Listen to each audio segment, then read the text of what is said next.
Imagine this, you are a USYD student ready to put in your preferences for next sem's classes in Allocate Plus. To your utter disappointment, you are greeted with an unintuitive, clunky interface. You can only view one activity's classes at a time, and timetables are basically unreadable on smaller screens. How are you going to be able to easily visualize all the different preferences according to your needs? Turning desperate, you Google USYD timetable planner, but everything is either dead, unmaintained, buggy, or any combination of the three. If only there was something that actually worked.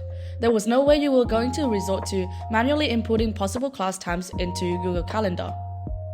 However, we couldn't finish the project in time due to a few reasons. We overcomplicated what we wanted to do because we didn't thoroughly plan out the logic beforehand.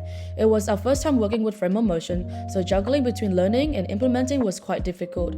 When trying to map the event data into the timetable UI, it was a bit harder than anticipated.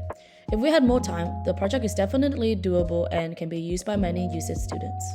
In terms of technical challenges, there were bugs in the libraries we used. For example, when using frame of motion, dropping an object that you're dragging does not trigger an event.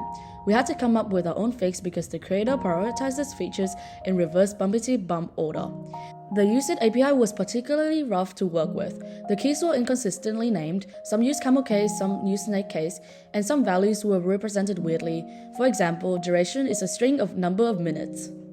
Moving forward, we plan to eventually support all courses offered at USYD, create order timetabling to make your planning a bit easier, create social timetabling so you can sync up your timetables with friends, and last but not least, brainwash all USYD students in transferring to UNSW by 2025. Thank you for listening to our presentation. Feel free to reach out to us if you have any questions.